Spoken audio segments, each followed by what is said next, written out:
بسم اللہ الرحمن الرحیم۔ فضائل اعمال اردو زبان قسم خاص۔ لکھنے والے شیخ الحدیث حضرت مولانا محمد زکریا صاحب نور اللہ مرقدہ ہے۔ آج کی تعلیم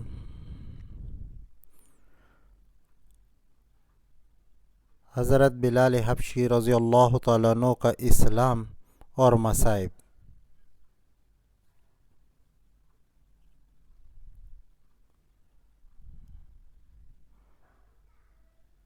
حضرت بلال حبشی رضی اللہ تعالیٰ عنہ مشہور صحابی ہیں اور جو مسجد نبوی صلی اللہ علیہ وسلم کے ہمیشہ مؤذن رہے۔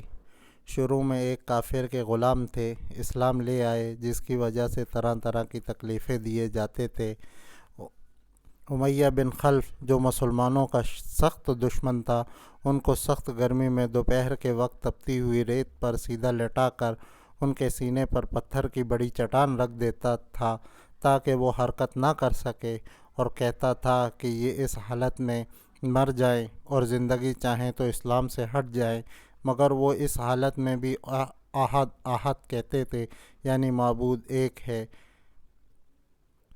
رات کو زنجیروں میں باندھ کر کوڑے لگائے جاتے اور اگلے دن ان زخموں کو گرم زمین پر ڈال کر اور زیادہ زخمی کیا جاتا تاکہ بے قرار ہو کر اسلام سے پھر جائیں یا تڑپ تڑپ کر مر جائیں۔ عذاب دینے والے اکتا جاتے، کبھی ابو جہل کا نمبر آتا، کبھی امیہ بن خلف کا، کبھی اوروں کا، اور ہر شخص اس کی کوشش کرتا کہ تکلیف دینے میں زور ختم کر دے۔ حضرت ابوبکر صدیق رضی اللہ تعالیٰ عنہ نے اس حالت میں دیکھا تو ان کو خرید کر آزاد فرمایا۔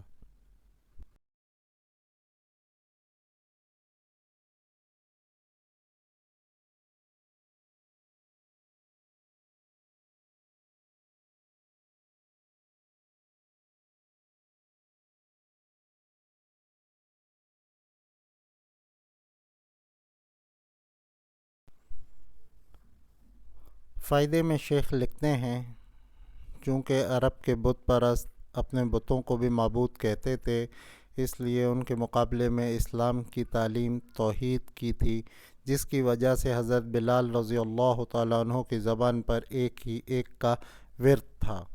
یہ تعلق اور عشق کی بات ہے۔ ہم جھوٹی محبتوں میں دیکھتے ہیں کہ جس سے محبت ہو جاتی ہے اس کا نام لینے میں لطف آتا ہے، بے فائدہ اس کو رٹا جاتا ہے، تو اللہ کی محبت کا کیا کہنا جو دین اور دنیا میں دونوں جگہ کام آنے والی ہے۔ یہی وجہ ہے کہ حضرت بلال رضی اللہ تعالیٰ عنہ کو ہر طرح سے ستایا جاتا تھا، سخت سے سخت تکلیفیں پہنچائی جاتی تھی، مکہ کے لڑکوں کے حوالے کر دیا جاتا تھا کہ وہ ان کو گلی کوچوں میں چکر دیتے پھریں، اور یہ تھے کہ ایک ہی ایک ہے کہ رٹ لگاتے تھے۔ اسی کا یہ صلہ ملا کہ پھر حضور صلی اللہ علیہ وسلم کے دربار میں مؤذن بنے، اور سفر حضر میں ہمیشہ اذان کی خدمت ان کے سپرد ہوئی۔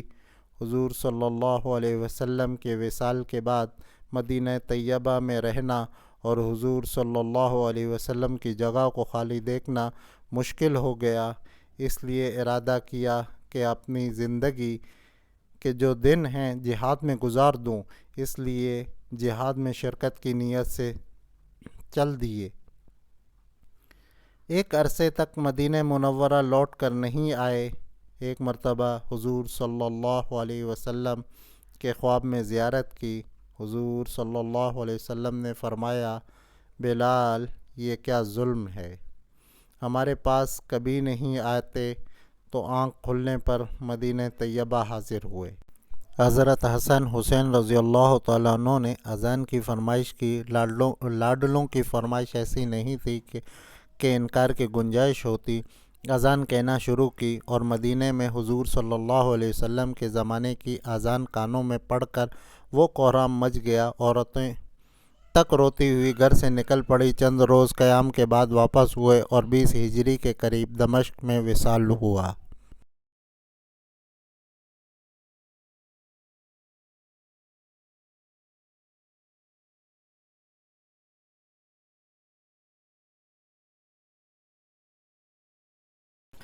فضائل اعمال کی تعلیم اور مزید اصلاحی اور تبلیغی بیانات، درس قرآن اور درس حدیث اس چینل پر آپ سنیں گے۔ چینل امت محمدیہ